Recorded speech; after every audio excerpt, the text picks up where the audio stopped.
give the best praise, best worship, best clap of praises sa ating Panginoon. Come on. Truly, Lord, you deserve all worship, all glory, adoration. Kayo lang po ang karapat-dapat tumanggap aming Panginoon. Salamat, Lord, sa napakagandang araw. Salamat, O Diyos, sa oras na ito na pagpasok pa lamang namin, kinatagpo niyo na kami, O God. Salamat, Lord, sa marami niyong anghel na kasama naming nagpupuri at sumasamba sa inyong dakilang pangalan. Truly, God, this is a wonderful day, a day of blessings, a day of deliverance, a day of healing, Lord.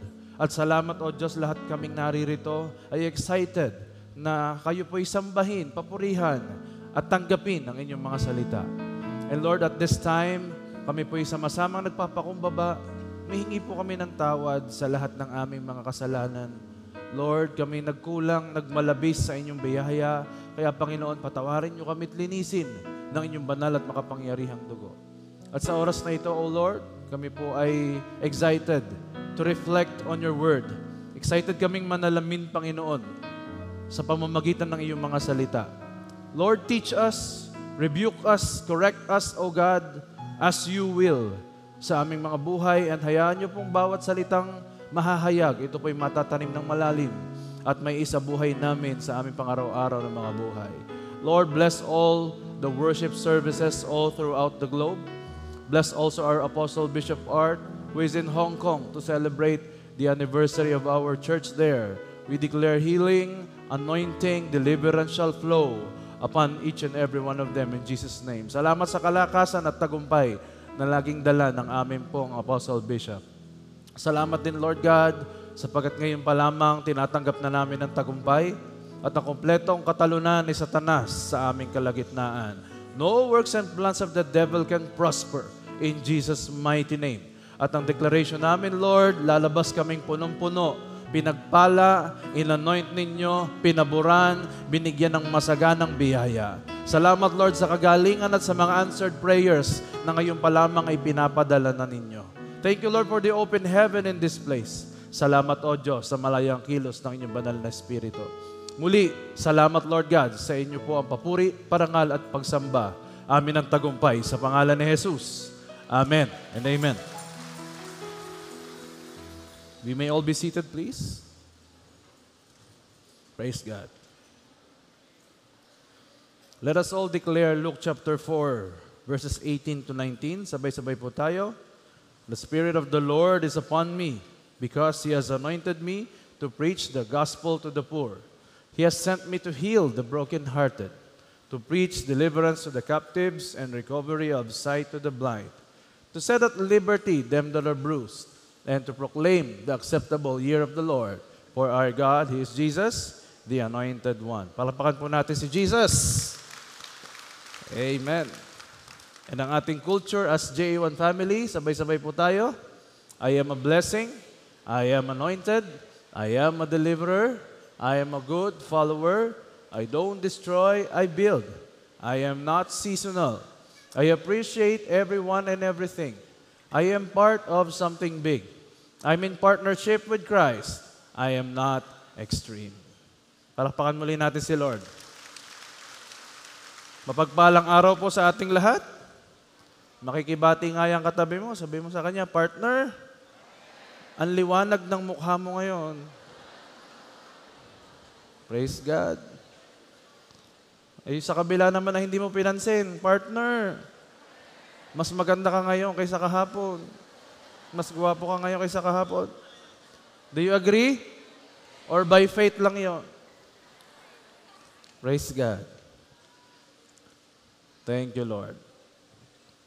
Last week po, pinag-usapan po natin kung ano po ang ating greatest calling. Ano nga po ulit ang ating greatest calling? Your greatest calling is to be a child of God. Taas ang kamay uli ng mga anak ni Lord dito. Amen. Praise God. Okay. Pero, so we already know this, right? We have to balance everything. Siyempre, kailangan babalansehin natin. Kasi hindi ka lamang isang child of God. Being a child of God is your greatest calling, but this is not your only calling. It may be the greatest, but it is not your only calling. There is an equally great and also an equally powerful calling bukod sa pagiging anak mo ng Diyos. Kaya ang title po ng ating pag-uusapan ngayong araw is the second greatest calling. We will balance everything out, okay? We have also understood last week that the mark of a matured Christian is when he lets the Lord direct his steps. Uulitin natin yun, ano?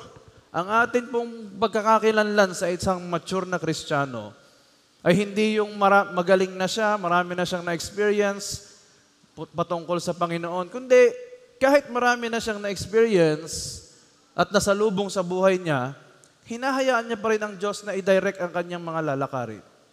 That is the mark of a matured Christian. Kagaya po ng itsura ng isang ama na patuloy na inaalalayan ang kanya pong anak. And there is a certain stage of maturity ng isang Kristiyano pagdating sa pagiging isang child. Una is a childish Christian. Anak na siya ng Diyos, pero he is unfollowing Jesus. Hindi pala lahat ng anak ng Diyos ay sumusunod kay Kristo. May mga anak ng Diyos na kaya lang susunod ay dahil siya'y binigyan ng pira, binigyan ng 50, binigyan ng 100, kaya susunod, maglilinis, kikilo sa bahay. Ang tawag po dyan is a childish Christian. Anak na siya ng Diyos, kaya lang hindi niya pa alam sumunod kay Jesus. Pero yung hinahangad nating pangalawa is this is the deeper or the more mature stage of a Christian is being a childlike Christian. Child of God ka na and you are a follower of Jesus. Yan po ay follower of Jesus. So, ikaw ay anak na ng Diyos, tapos sumusunod ka pa kay Kristo. So, pwede kang anak ni Lord, pero hindi ka naman nakikinig. Ulitin ko. Meron po ba kayong mga anak na sumusunod sa inyo? Sino po dito mga magulang na? May mga anak po kayong sumusunod sa inyo? Meron din po kayong anak na hindi sumusunod? Parang mas malakas ang amen sa padalwa. Pero kahit na hindi siya sumusunod, anak niyo pa rin ba? Definitely. Kaya po, ang kinalulugdan ng Diyos, ang childlike Christian. Ito yung anak ka na ni Lord, pero nakikinig ka sa Kanya, nagpapaalalay ka sa Kanya, at sumusunod ka sa Kanya. Yan ang kinalulugdan ng Diyos. Therefore, the second greatest calling, get ready, is to become a servant of God. This is equally important. Hindi talaga ito actually first and second eh. It is somehow like first or 1 and then 1A. Parang pareha silang level. Pareha silang kinalulugdan ng Diyos. But we have to dig in, paano ba maging servant ni Lord? Of course, we can clearly say, gusto ko maglingkod sa Diyos. Taas ang kamay ng mga gustong maglingkod kay Lord. Lagi ko po naaalala, sinasabi ng ating Apostle Bishop, na ang hindi maglingkod kay Lord ay kawalan ng utang ng loob sa Kanya. Ano daw? Kapag hindi ka daw naglingkod kay Lord, wala ka daw utang na loob sa Kanya. Which is right. Because wala ka sa posisyong ito ngayon kung hindi ka niya inampon. If you are not adopted by the King of Kings. And therefore, as a way of thanksgiving to Him, you offer your life. Kaganda nung kinanta natin kanina. Tamang-tama po sa ating katuruan ngayong umaga. It is no longer I, but Christ lives in me. Serving you for all eternity. So, hindi ka lamang anak ng Diyos, marapat lamang na siya'y paglingkuran mo. Tama po ba? Sino po dito ang isang influencer? Yung meron kang YouTube account, TikTok account, Facebook account. Di po ba ang konsepto po dito sa mundo, kung ikaw ay influencer, you have a follower, right? Sagot. Amen ba? Pero sa mundo, yung mga influencer, hindi naman talaga influencer. Bakit? Kasi ang nagdidikta ng kanilang content ay yung follower. Kung anong gustong panoorin ng follower, susunod ang influencer. Amen? Kailangan magustuhan ni follower ang content ni influencer para tuloy-tuloy siyang mag-follow or mag-subscribe sa kanyang page. So, this is a different view. Pagdating po sa prinsipyo ng Bible, iba po ang prinsipyo ng Biblia. Because we cannot just follow God on our own terms. Hindi pa pwedeng ikaw ang magdidikta kung paano mo susundin ng Diyos. Hindi ikaw ang magdidikta bilang follower kung anong dapat gawin ng influencer mo na si Jesus. An influencer models something that the follower follows. Kailangan bilang influencer ka, meron kang minomodel na isang bagay na dapat sundin sa'yo. At dahil si Jesus ang ating influencer, isa lang ang kanyang minomodel sa atin. And it is being a servant. Sabihin natin, servant. Si Jesus Christ po yung nabuhay sa mundong ito, not to be served, but to serve people. Sa 3 years na ministry niya, wala siyang ibang ginawa kundi maglingkod sa tao. An influencer has to be a model of something good and something that is worthy to be followed. Question, mga kapatid, mahalaga ba mag-serve? Yes or no? Sino may sabing yes? Sinong may sabing no? At mas marami ang walang opinion. Praise God. Mahalaga ba mag-serve? Of course, yes. Isa ito sa calling na meron tayo.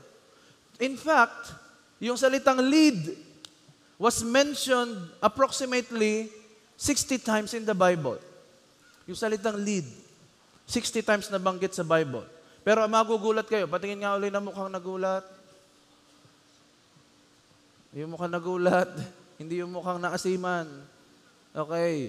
Yung salitang serve was mentioned approximately 1,100 times in the Bible. Kapag 1,000 beses binanggit sa Biblia, ibig sabihin, napakahalaga nito. So maglilingkod ba tayo o hindi? Mananatili ka lang bang masaya na uma-attend, dadating, pupuri kay Lord, uuwi, babalik uli next Sunday, attend uli, makikinig ng preaching, makikita yung gwapong nagpipreach, tapos ay mag-offering. Masaya ka na ba na ganun lang every week? Kasi sinabi dito, you should serve 1,100 times. Kalooban ng Diyos. Hindi ko po alam kung kalooban ni Lord na ako'y maglingkod. Ay, kalooban ng Diyos. Ako na nagsasabi sa iyo, kalooban ng Diyos na ang taong kanyang pinilit iniligtas, paglingkuran siya. Kasi yan lang ang gagawin natin hanggang sa muli niyang pagbabalik. Wala tayong ibang gagawin kundi maglingkod sa Kanya, papurihan siya through our lives. But another question is this, masarap ba ang mag-serve? Really? Masarap ba talaga ang mag-serve? Ay bakit iilan ang nag-amen? At bakit kakaunti ang nagsaserve? Sinabi nga ng Biblia, the harvest is plentiful, but the laborers are few. Kung masarap mag-serve, bakit kakaunti ang nagdi-decide mag-serve? Well, depende ito sa kanya-kanyang mga Kristiyano, kanya-kanyang prinsipyo. Kasi hindi lahat tayo naglilingkod sa Diyos, kasi kasama rin sa paglilingkod natin ang paglilingkod sa tao. Whether we like it or not, when we serve God, we have to also serve people because that is how Christ modeled us service. Ang ginawa niya, hindi lang siya nag-preach. Pumupunta din siya sa kitongin. Pumunta siya sa tax collector. Nakisama siya, kumain siya, kasama sila. Persecuted siya sa kanyang ginagawa. Pero hindi tinutuloy niya. Kasi ang paglilingkod sa Diyos, kasama ang paglilingkod sa tao. Merong kontento na umattend every Sunday. Sabi nga nila, basta kung alindiyan yung upuan na may butas na, yan ang akin. Bakit? Kasi yun na lang ginawa ko 1,000 years. Butasin ng silyang aking inuupuan. Merong ibang tao, mga taga-Zimbabwe. Ano yun? Sisimba, uuwi. Sabi mo sa katabi mo, dati tayong ganon. pero hindi na ngayon. Meron rin naman mga taga-Sambales. Sasamba, aalis. Pero bago umalis, marites muna ng konti. Ay, anong latest, mga kapatid? Ito po ang ating tatandaan. Hindi magpapasalamat ang Diyos sa iyo dahil naglingkod ka. Uulitin ko. Hindi isang karangalan para sa Diyos. Wow, nakaka-proud naman ang anak ko, naglilingkod sa akin. Hindi po yun isang kahanga-hanga sa harapan ng Diyos. Na kahit ikaw ay nahihirapan, nagsaserve ka, hindi po. Because as a matter of fact, hindi natin hindi kailangan ng Diyos na maglilingkod. Pribilehiyo lamang ang makapaglingkod sa Kanya. Nung ako po'y nasa UAE, kapag ikaw ay nagtatrabaho sa Royal Palace ng mismong hari ng UAE, ay napakataas po ng tingin sa iyo. Dahil direkta kang nakakapasok, maganda rin ang sahod mo, maganda ang lahat ng benefits mo, mataas ang tingin sa iyo ng mga tao kapag nalamang ikaw ay naglilingkod direkta sa hari.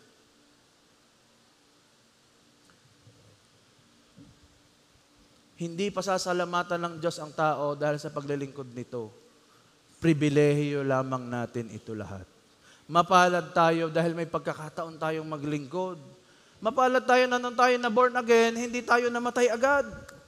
Buhay ka pa rin hanggang ngayon, which is the primary reason why you are living today. It is because you have to serve Him. Amen? So question ba dito kung masarap o hindi maglingkod?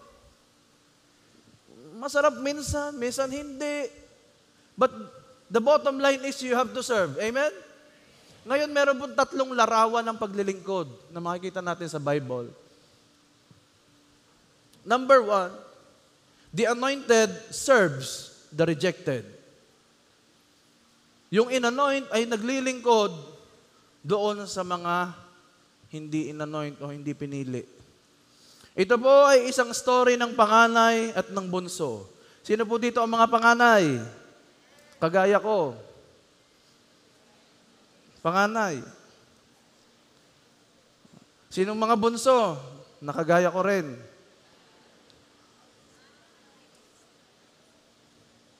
Ay, ano kayo? Panggitna. Sino yung basta na lang lumabas sa mundo? Hindi niya alam kung nasan siya, sinong pamilya niya.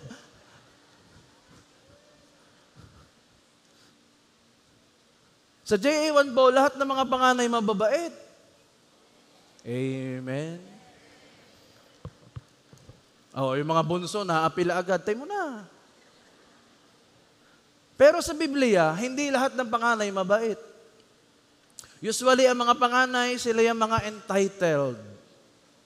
Dahil sila yung panganay. Pero sa JA1, naglilingkod po ang mga panganay sa kanilang mga kapatid. Amen? Char.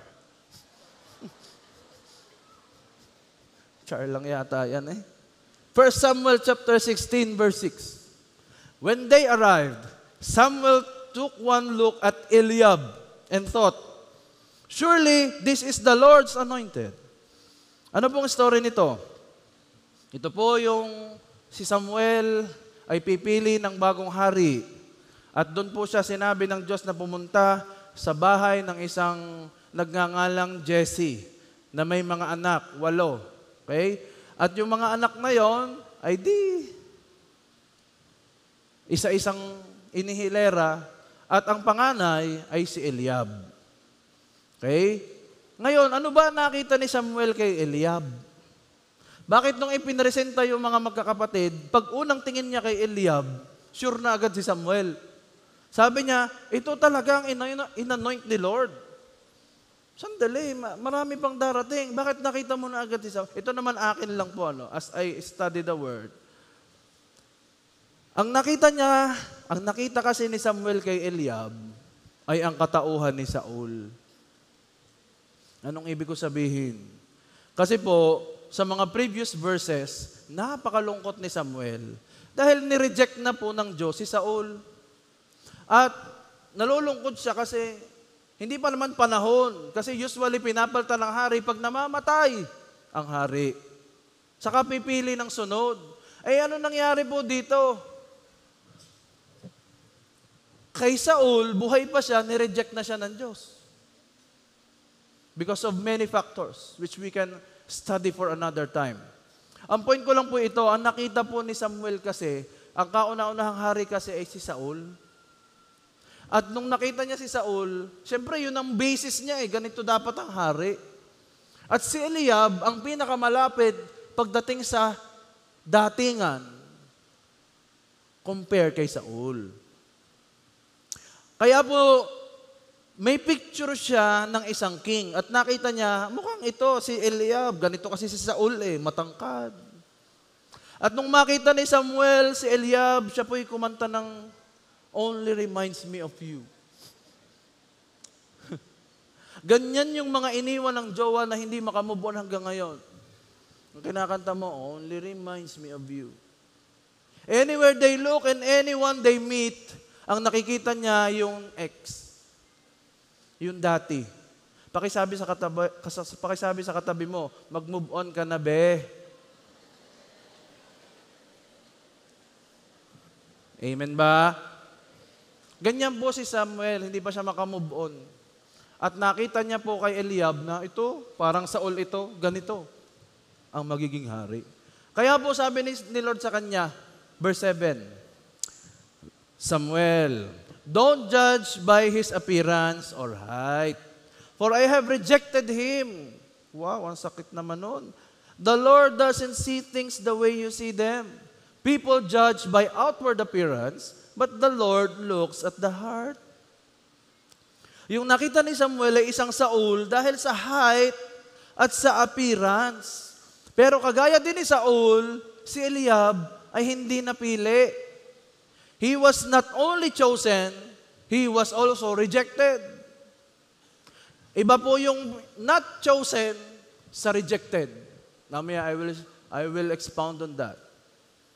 Pero kahit na po si David ang inanoint, may nagbago ba agad sa sitwasyon ni David? Naging hari po ba agad si David? Hindi. Si David po'y utusan pa rin. Sino po dito ang mga bunso? Taas ang kamay uli ng mga bunso. Yan, tama ba na kayo lagi ang inuutusan? O kayo yung hindi gumagawa sa bahay?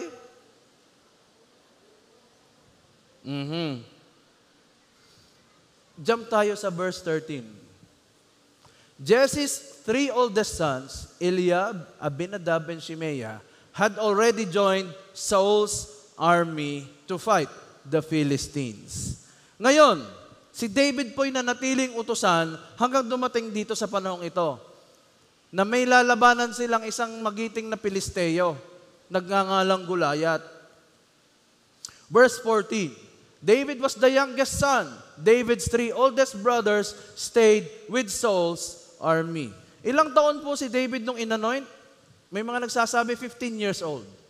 Meron din po nagsasabi na ibang Bible scholars as young as 12 ay inanoint na po si David. Sino po dito ang 15 years old na? 15 years old. Pwede ka nang maging hari. Pero si David, kahit 15 years old, ano ang kanyang ginagawa? Verse 15. But David went back and forth so he could help his father with the sheep in Bethlehem. Hari na si David, alam niya na yon, pero nanatili po siyang naglilingkod sa kanyang pamilya. Pwede niya nang sabihin, narinig niyo si Samuel, ako ang susunod na hari, ano pang iniintay niyo? Linisin na ang aking kwarto. Ikaw, Kuya Eliab, ipagluto mo na ako ng paborito kong burger steak. Ganun ba ang sabi ni David? No. Nanatili siyang gumagawa, back and forth, pabalik-balik, para tumulong sa kanya pong ama na nag-tender ng mga sheep. Ayan pakinig nyo, hindi porke bunso walang ginagawa. Ang bunso masipag din. Amen? Kahit minamaliit si David ng kanyang pamilya, minaliit siya. Hindi nga siya isinama sa pinagpipilian eh. Pinatawag lang siya kasi sabi ni Samuel, parang, meron ka ba bang isang anak, Jesse? Ay, meron pa ho, naroon sa nangungumpay. Naroon po sa pastulan. Sige, ipatawag mo yon. Na-reject nga siya ng ama niya eh. Rejected din siya ng kanyang mga kapatid eh. Nagawa pa rin niyang maglingkod sa kanila. Pwede niyang sabihin, kita niyo yon, nire-reject niyo ako palang hari. Wala siyang sinabing ganon. Basta nagpatuloy lang siya, naging faithful siya sa kanyang season, sa kanyang paglilingkod sa Diyos at sa kanyang pamilya. Ito po, may na-realize po ako, pero wag po sana natin masyadong didibdibin. Our deepest hurts usually come from our closest families. Tama po? Ang pinakamasasakit minsan na mga nararanasan natin, nagmumula sa ating mga close and trusted members of the family, closest friends, most trusted friends, inner circle, diyan nagmumula eh. Kapag daw ang inner circle ay wala si Christ, magiging inner circus yan. Bakit nga ba ang hinahanap nila? Minsan ay kung alin yung wala. Nay, naka-90 po ako ngayong grading period. 90. Sabi ng nanay, para 90? Yung kuya mo nga naiyak pag 95. Pero kahit ano ba man ang pamilya nyo, paglingkuran nyo sila dahil yan ang isa sa mga susi ng tagumpay mo. Hindi nangangahulugan na pag nasaktan ka nila, you will turn your back on them forever. It's just that, sa season na yon, hindi pa nila kilala ang Diyos. Ikaw pa magpapakilala sa kanila. Kaya nung nasaktan ka, nagkaroon ka ng hurt, ito ang paraan para mapalapit ka sa Diyos. At nung nakilala mo na ang Panginoon, pwede mo namang ipasa sa kanila, hindi yung hurt, kundi yung love na tinanggap mo sa Diyos. Amen? Oo, nagtampo ka. Oo, nasaktan ka. Pero nung malaman mo kay Kristo na siya pala ang tumubos sa lahat ng mga kasalanan, siya pala yung nagpapatawad kahit hindi rin karapat-dapat, the same grace or the same forgiveness, you should also offer to your family. Ay, sobra po ang ginawa sa akin? Hindi mo alam, pastor, kung ano ang ginawa sa akin ng magulang ko para magsalita ka ng ganyan. No. Everyone has their story, and I've heard already multiple stories of family problems. Hindi na bago kung ano mang istorya meron ka. Pero isa lang ang bottom line niyan. Your pain is valid. Your hurt is valid. But staying in pain and staying in your issue and problem and your hurt only deteriorates and destroy your future. 1 Peter chapter 3 verse 9. Don't repay evil for evil. Sinaktan ka, sasaktan ko rin. No. Don't retaliate. Huwag kang babawi with insults when people insult you. Kapag ininsulto ka, huwag mo silang insultuhin pabalik. Instead, pay them back with a blessing. Pay them back. Bigyan mo daw pira. Hingin mo Gcash. Ininsulto mo ako, akin ang Gcash mo. Papadalang kita. Pay them back with a blessing. That is what God has called you. Gusto mong malaman ang calling mo? Gusto mong malaman ang... Sagot naman. Ayan daw ang calling mo. Pag may nag-insulto sa'yo, pay them back with a blessing. At dahil yan ang pagkatawag mo, tumugon ka sa ganyang pagkatawag, He will grant you His blessing. Ang Diyos naman daw ang magbibigay ng blessing sa'yo. Kasi naging blessing ka sa mga taong nag-persecute, nanakit, ng insulto sa'yo. Huwag mo daw babayaran ng evil, ang evil na ginawa sa'yo. Huwag kang babawi kapag may nang insulto sa'yo. I-bless mo sila. Amen? Sabi mo sa kaliwat kanan, i-bless mo ang mga tao na nag-iinsulto sa'yo. Paano mo ba sila i-bless? Pastor, wala naman akong pambigay na... Alam mo yung pagngiti mo sa kanila? Sa totoo lang, pag ngumiti ka sa nangiinsulto sa'yo, naiinsulto sila. Pero pupunta tayo dyan muli. Pupunta tayo dyan. Mga kabataan, taas ang kamay ng mga kabataan. Yung tunay na kabataan, hindi yung puti na ang buhok. Taas uli ang kamay ng mga kabataan. Yan. Of course, sabi nga pala ni Bishop ang ating mga youth ay 60 pababa. Pero ngayon yan, kausap ko muna yung mga 22 pababa. O mga kabataan, huwag maging active lang sa church. Maging active ka rin sa pamilya mo. Kaya nga ka nga na born again kasi una mong iwiwin ang family mo. Kahit anong sabi mo na, hindi naman ako nagpalit ng religion, mami, kundi nagkaroon lang ako ng tamang relasyon sa Diyos. Ang sasabihin nila sa iyo, ay sus, hindi ka nga makapaghugas ng kinainan. Makinig kayo, ang Diyos ang nagligtas sa atin. Kailangan natin siyang sambahin. Nabago po ako, nabago. Ay sus naman, di ka nga nagkukusang maglinis ng kwarto mo. Kung hindi ka pa susuy-suyin. Hindi ka nga makatulong magbuhat ng mga grocery. Sabi mo sa katabi mo, parang dati tayo ganon. Dati lang, dati. Ngayon hindi na. Remember this. If you serve your family well, time will come that they will serve with you. Ulitin ko. If you serve them well, kasi may Kristo ka na kaya mo na maglingkod time will come, they will serve with you. Gusto mo ba yon? Sino dito ang kanyang pamilya gusto niya maisama dito at magpuri din sa Panginoon? Well, then serve them well. Huwag mo lang sabihin sa kanilang nabago ka at mga alam mong bersikulo. Kailangan makita sa iyong buhay. Amen ba? Hindi lamang ito para sa mga kabataan, para ito sa lahat na ang kanyang pamilya hindi pa nakakilala sa Panginoon at hindi pa nadadala sa paanan ni Kristo. Pero balikan natin yung kwento. Pasikatin natin si Eliab. Hindi masyadong napapansin si Eliab. Lagi si David. Tingnan natin si Eliab. May time na nagdala si David ng cheese bread. Nakausap ni David yung ibang soldiers tungkol kay Goliath. Sino ba itong nagsasalitang laking-laking taong ito na hinahamak ang Diyos ang aking Diyos na pinaglilingkuran? At narinig niya ang reward ng hari sa makakapatay kay Goliath. Alam niyo kung anong ginawa nitong si Eliab? Tingnan lang natin si Eliab. Verse 28 ng 1 Samuel chapter 17. Now Eliab, his oldest brother, heard when he spoke to the men. And Eliab's anger was kindled. Sabihin nga natin, kindled. Ano yung kindled? Nabuhay ulit.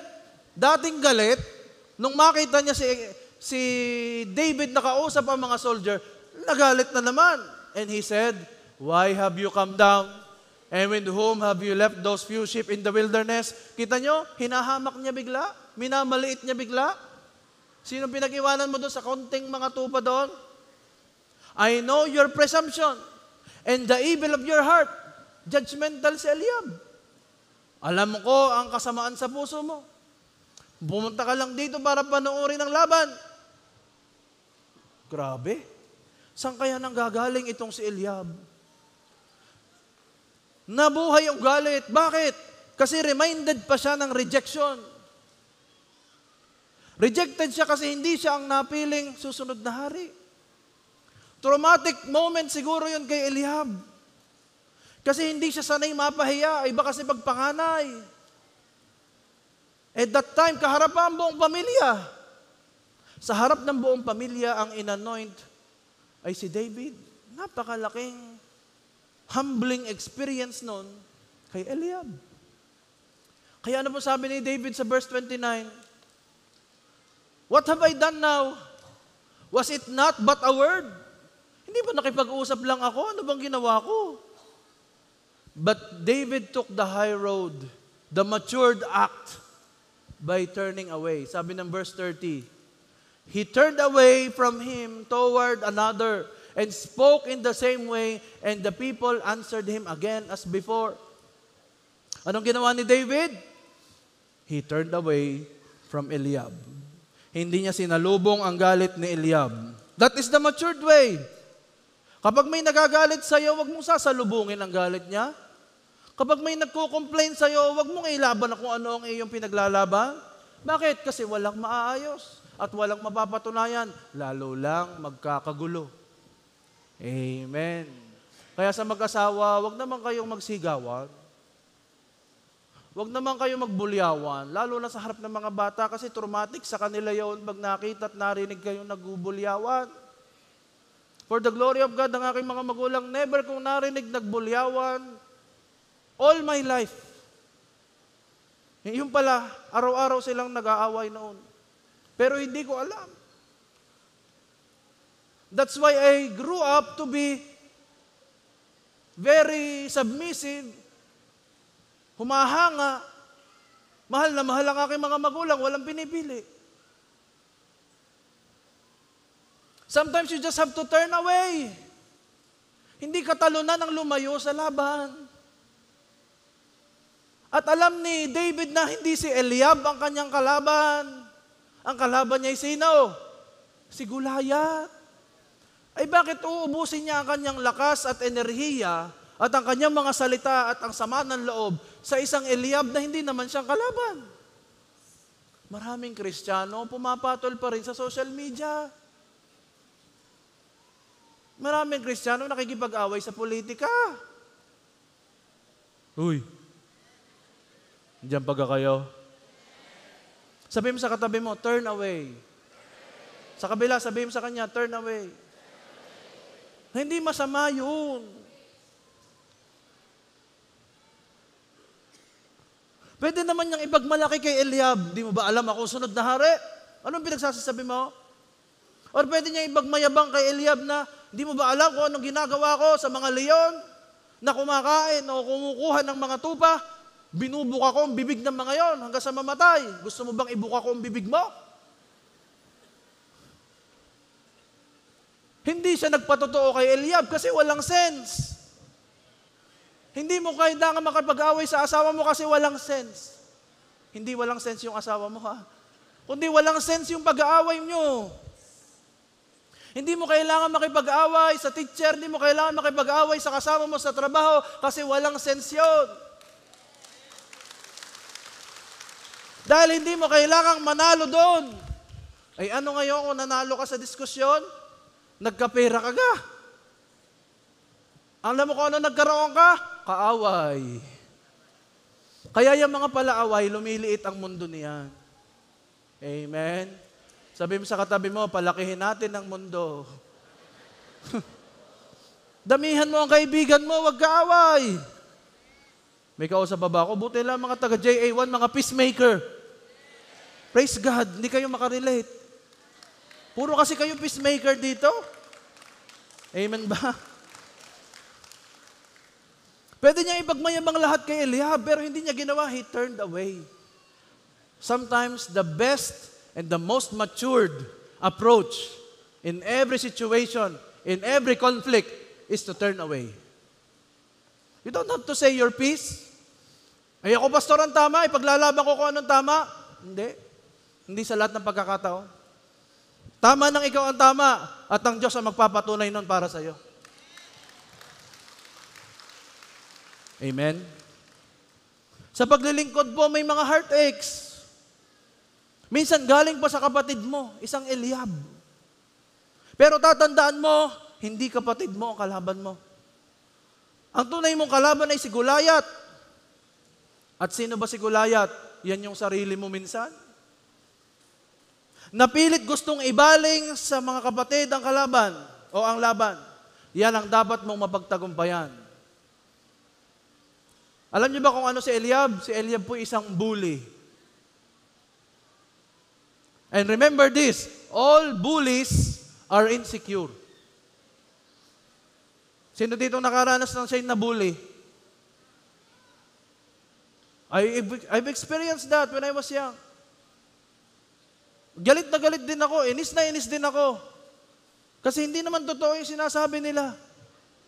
Pero nito ko lamang natutunan na kapag pala may nambubuli sa'yo, yung palang nambubuling yun ay isang napakalaking insecure. Uy. Kahit saan ka magpunta, may bully. Amen? Pagpunta mo sa school, may bully. Kaya pagbalik mo sa klase mo, sabihan mo yung bully, insecure ka pala. Hindi, wag na. Joke lang yan. Basta alam mo na lang. Sabi ng make peace Yung mga insecure na tao, dinadaan sa lakihan. Dinadaan sa lakas para ma-intimidate ang kapwa. Dinadaan sa yaman. Dinadaan sa posisyon. Yan ang bully. Pero deep inside, ang laki ng insecurity niyan. May kausap pa ba ako dito? Kaya malulungkot ka ba pag binubuli ka? Hindi dapat. Lalong hindi ka dapat lumaban. Tawanan mo na lamang. Alam mo, yung nangingiliti sa'yo palagi, at ikaw ay inis na inis. Itutuloy yun ang itutuloy. Pero kung ikay nakingiliti, at ikay, ano yung ginawa mo? Hindi na yan mangingiliti sa susunod. Bakit? Hindi ka na-reply You choose to turn away. Kaya yung binubuli ng mga bully, ay yung malam nilang may insecurities din. Tapos hindi naman sila bully. Ano ibig ko sabihin? Hindi lahat ng insecure ay bully. Pero lahat ng bully, insecure. May mga insecure na hindi nila kayang lumaban. At yan ay pag nakita ng bully, yan ang kanyang pagdidikdikan. Pag nagpa-apekto ka, masaya sila. Pag di ka nagpa-apekto, titigilan ka nila. Kaya sabihin mo sa kaliwat kanan mo, don't be a bully. At kung ikaw naman ay nabubuli, sabihin mo sa kaliwat kanan mo, you are chosen by God.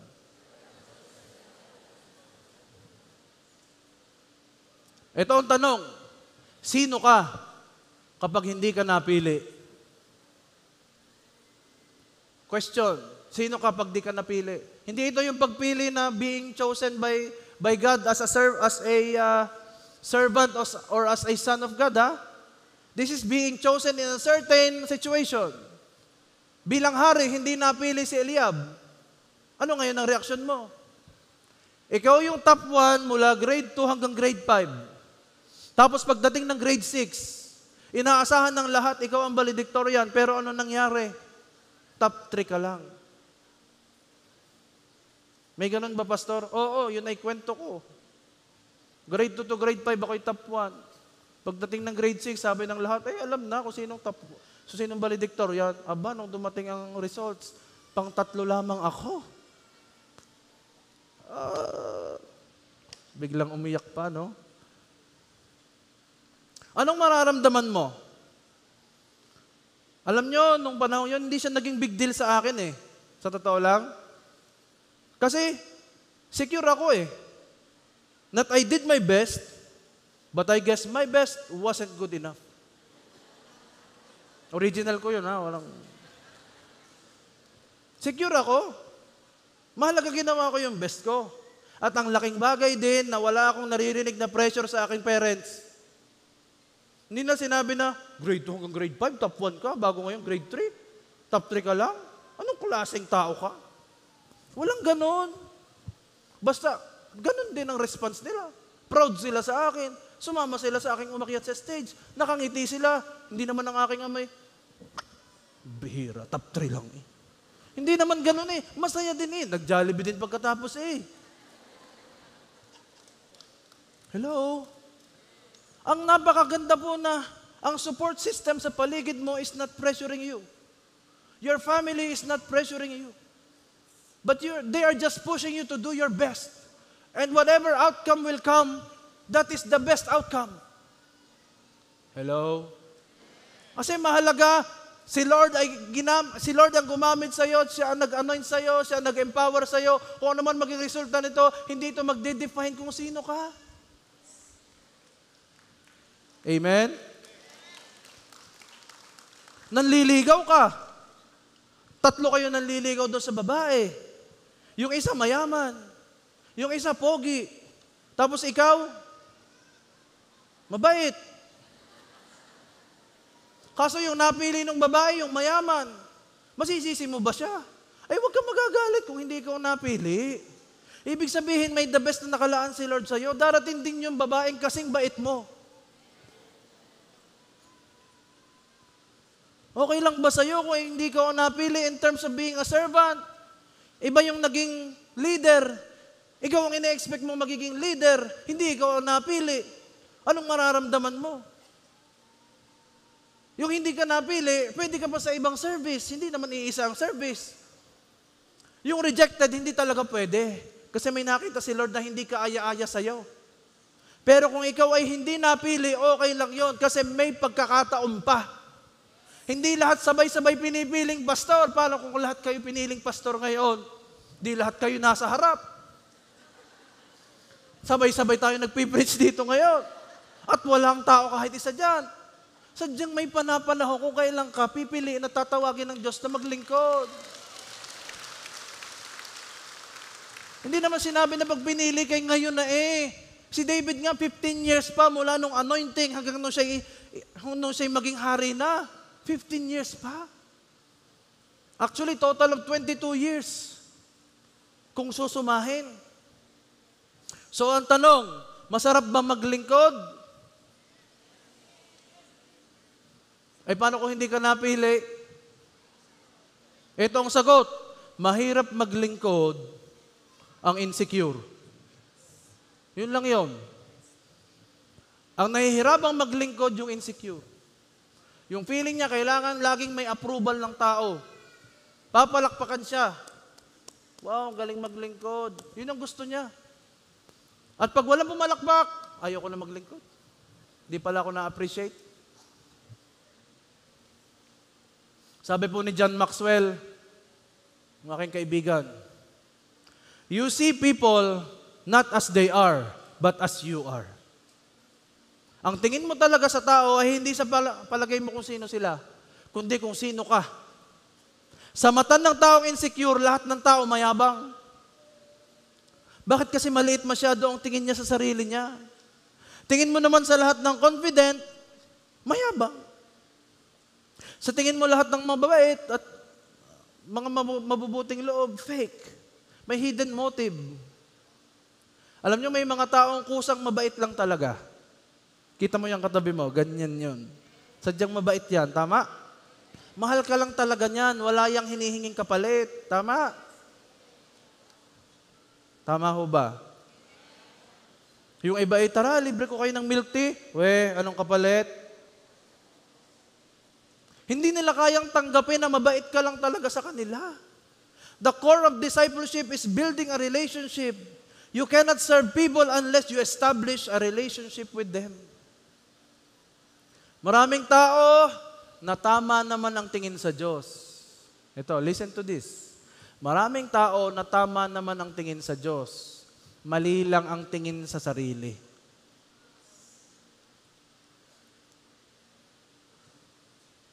Amen.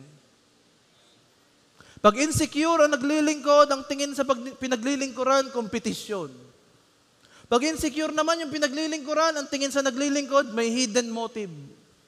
Paano na? Kaya po hindi healthy na maglilingkod ka and yet may insecurities ka pa sa puso mo. Gusto kong malaman mo, you are chosen by God. And because God has chosen you, He has given His identity on you. Kaya hindi ka magbabalidate ng iyong identity sa sasabihin ng iba.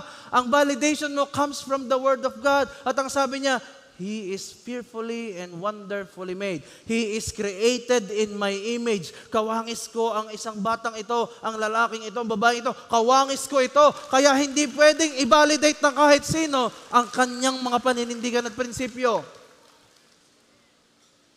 Kailangan tama ang tingin mo sa Diyos, tama rin lang ang tingin mo sa iyong sarili. Hindi sobrang liit ng tingin sa sarili, sobrang laki ng tingin sa Diyos. Hindi rin naman sobrang laki ng tingin sa Diyos, sobrang laki din naman ng tingin sa sarili.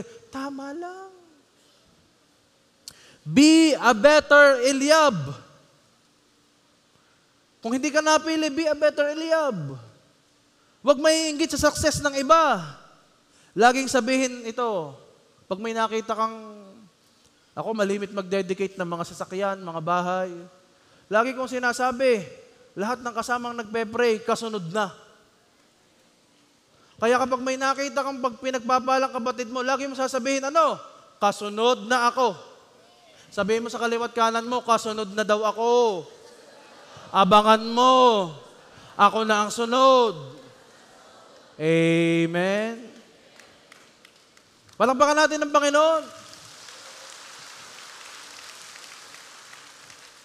At ito pa ang isang question. Sino ka kung ikaw ang napili? Kanina, hindi ikaw ang napili. Sino ka? Oh.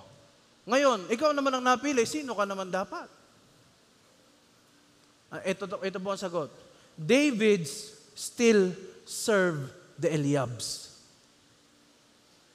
Kung ikaw ang napili, serve. Paglingkuran. Kahit po yung mga tao ay insecure sa akin, okay lang, basta ikaw secure. Because the secure still serves the insecure.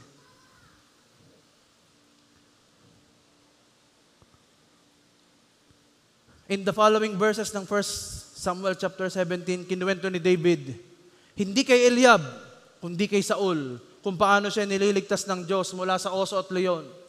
Na-convince si Saul. Bakit?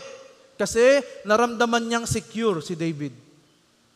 Tama ang tingin ni David sa Diyos at tama rin ang tingin ni David sa kanyang sarili. Kaya sabi ni Saul, sige, ikaw na lumaban kay Goliath. Kahit alam kong tingin ko'y maliit, pero kita ko, ikaw ay confident, you are secure in what God is going to do, then go and fight Goliath. And alam natin na nangyari. Goliath was defeated. David came out victorious in the battle. Amen? So it is time to face your service mirror. Gusto mo maglingkod kay Lord? May salamin ngayon. Ano ang nakikita mo sa salamin? Isang David o isang Eliab? Yes, you have your own battles. Baka mali ang binabattle mo. Baka hindi dapat yan ang kinakalaban mo. Pag binalikan natin yung 1 Samuel chapter 16 verse 7, I will end with this. Itutuloy ko po yung ibang mga points in the future opportunities. Ano sabi ng verse 7? The Lord doesn't see things the way you see them. People judge by outward appearance, but the Lord looks at the heart. Hindi dito sinabi na ang piliin mo ay yung maliit, ang piliin mo ay yung hindi kaaya-aya. Hindi yun ang ibig sabihin dyan. Ang ibig sabihin dyan ng Diyos, kung ang napili mo ay kaaya-aya, matangkad, may itsura, unahin mo munang piliin o tingnan ang puso niya. Sino ba siya? Baka may insecurities yan. Baka hindi niyan kayang tumanggap ng pagkatalo. Bago tayo lubusang maglingkod at magpagamit sa Diyos, bago tayo lubusang maging AG leader, disciple maker, kailangan muna, how is your heart? Your skills are there. Your anointing is there. Your appearance is there. Your height is there. All qualities are there. Except the heart and character. Then, you are not ready. Pero kahit kulang ang skill mo, kulang ang talent mo, kulang ang talino mo, kulang ang lakas mo, kulang ang yaman mo, lahat ng kakulangan meron ka, pero kompleto ka naman kay Kristo. Ang puso mo ay buong buo kay Kristo. Ibig sabihin, ikaw ang karapat-dapat piliin. Shall we all stand? Madaling maglingkod. Madaling sabihin, yes, Lord, gamitin mo ako. Yes, Lord, use me. Madali. But your maintenance or sustenance in the ministry or in the servant work for the Lord will finally hold doon sa katotohanan. Are you secure enough in yourself? Your confidence doesn't come from you, but your confidence comes from the Lord. Na alam mong kahit gulayat ang kaharap mo, kaya mong patumbahin. Na alam mong kahit gaano kalaki ng utang mo, kayang bumagsak ng utang na yan at maging labis sapat at higit sa pagpapala. Na kahit gaano ka broken ang relationship ng family nyo, kayang ayusin ng Diyos yan. Ang tinitingnan ng Diyos dyan, kumusta ang heart mo? Because in every breakthrough, there is first breaking. At anong binebreak ng Diyos? Your heart.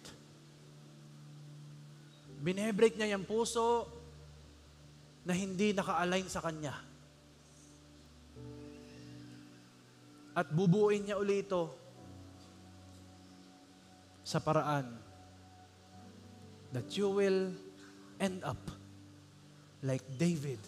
Not Eliab, like David, who is on the winning side. Pwede ka mag-pretend ngayon na ayos ka sa harapan ng tao. You can pretend all you want.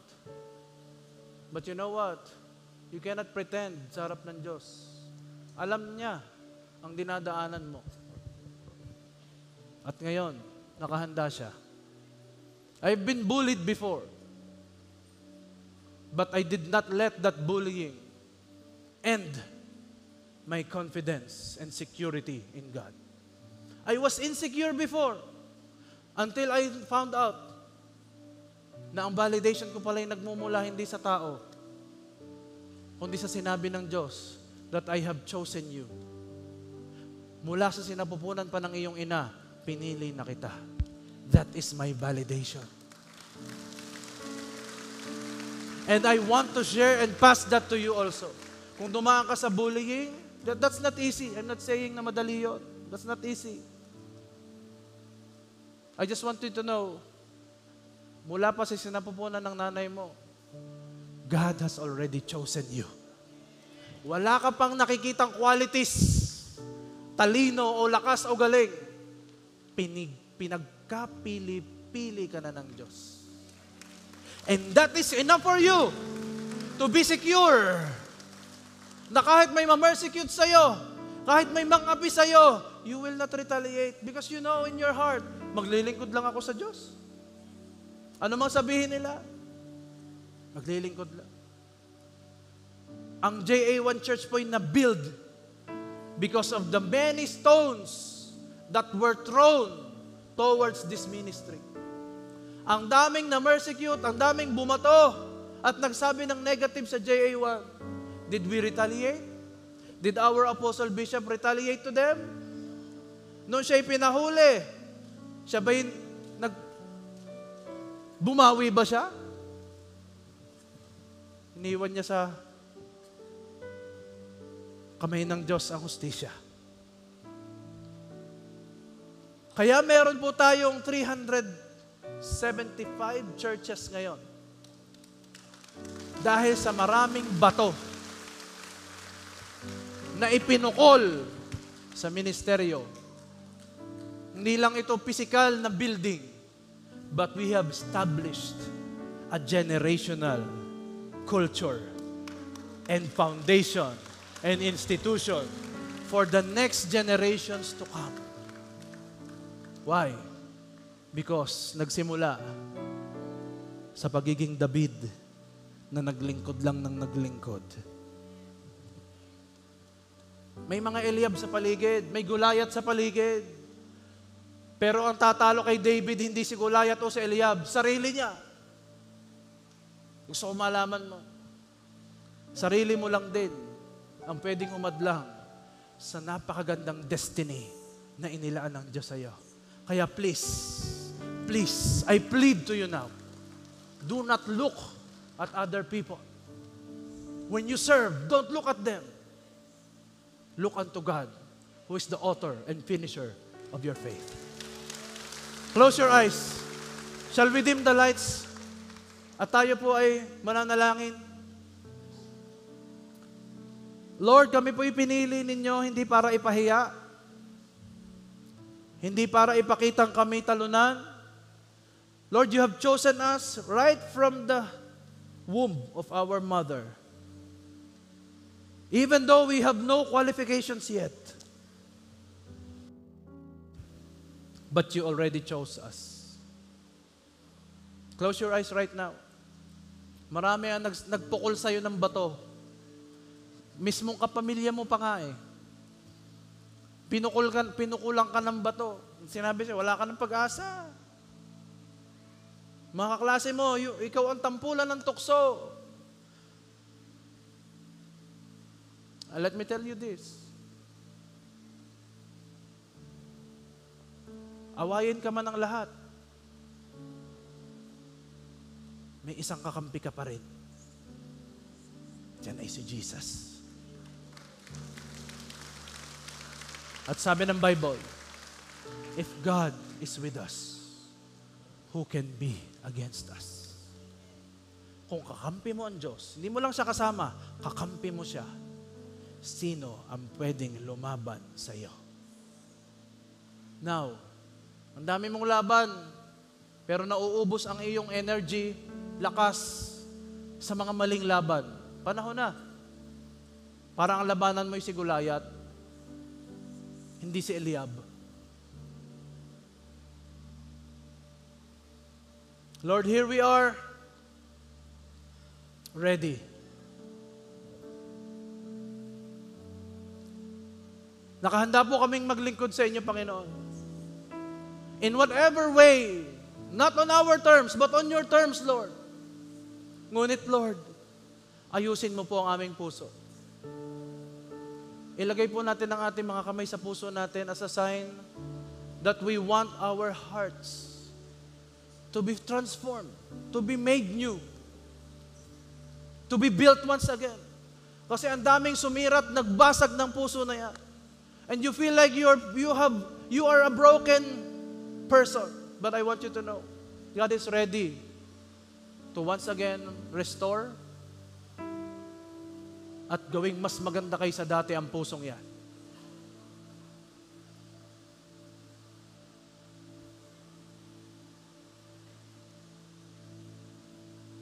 Come on. Talk to God. Talk to God now. Marami dito, sugatan ng puso. Nanghihina. Ang iba, aandap-andap na ang liwanag.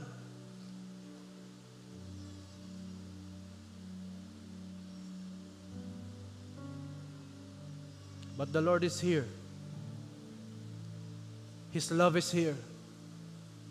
His anointing is here. His healing is here.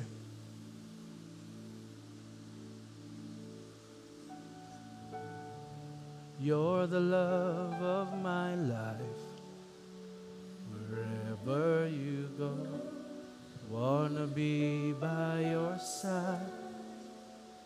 No longer I, but Christ living in me, serving you for all eternity.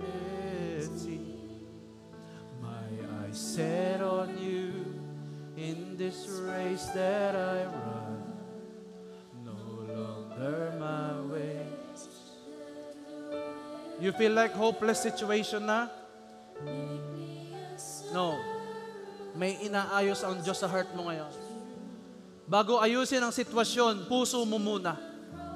Mas mahalaga sa Diyos ang puso mo kaysa sa sitwasyon mo. I want to tell you this, as a servant of God, He is looking not only on your situation, He is looking at your heart now. Huwag mong hinging ayusin ang sitwasyon. Hingin mo ngayon, ayusin mo, Lord, ang pusong ito. Pusong nabubuhay pa rin sa sarili.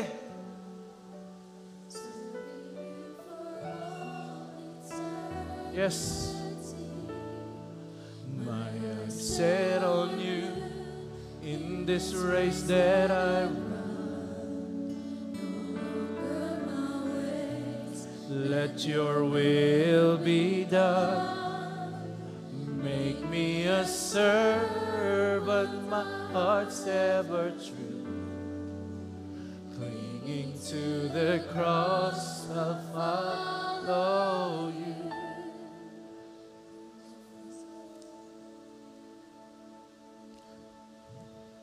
Walang ibang nagtitiwala kay David during that time, nung kaharap si Goliath, kundi siya lamang at ang Diyos. Wala ding naniniwala sa'yo na aangat ka, na uunlad ka.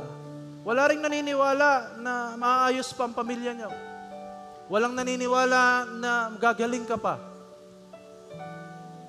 Wala nang naniniwala kahit sino. But I want you to know, Jesus believes.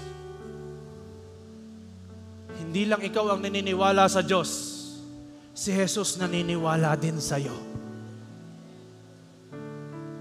So, it is time to act na hindi isang talunan. It is time to act with confidence and security in the Lord. That He is not only interested in fixing your situation, He is also interested in fixing your broken heart now.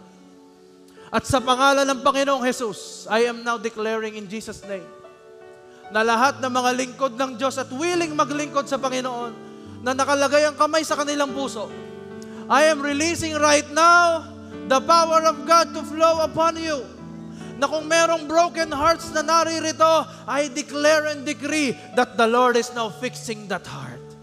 At kung naririto ka naman na ang puso mo ay mali, I declare that the Lord right now is removing parts, bits, and pieces of your heart that is not according to His will. Masakit man ito, nahihirapan ka man dito, may pinabibitawan sa iyo ang Diyos na maling relasyon. May pinabibitawan sa iyo ang Diyos na hindi tamang pamumuhay. May pinabibitawan sa iyo ang Diyos na matagal nang nakalagay sa puso mo. Pero ito ang nagiging dahilan kung bakit hindi ka magamit ng Diyos. Panahon na para mabago ang sitwasyon ng puso mo. Receive right now the power of God. Come on, raise your hands to the Lord. As we sing this song, ariin mong may ginawa ang Diyos sa puso mo ngayon. Ariin mong para sa iyo ang pangungusap na ito that you are chosen to serve Him. But before you serve Him, serve your family first. Before you serve Him, kailangan may Davidic heart ka muna. Sing! No longer I, but Christ living. Yes, Lord! Serving you for all eternity. Set on you in this race that I run. Come on, with all your heart, sing. Make me a servant, my heart's clinging to the cross. I'll follow you. I'll follow you. You're the love of my... For the last time, sing with all your heart. Let this be your prayer, your devotion, your heart's desire. Yes, Lord, maglilingkod kami. Lord, fix this heart. Fix this heart.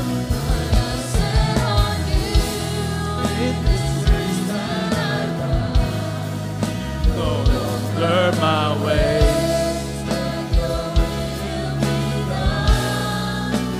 Make me a servant, clinging to the cross. I'll follow you. For the last time, my Jesus. Iparinig mo kay Lord, come on. Who is you the love of your life? Come on.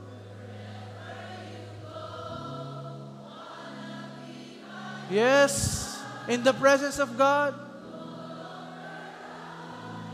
Yes, Christ living in me.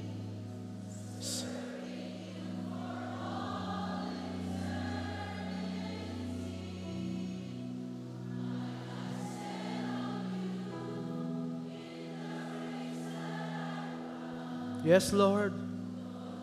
Hindi na ako ang lalaban mag-isa. Your will and your power is in me. Make me a servant, my word true. Clinging to the cross, I'll follow you. I'll follow you.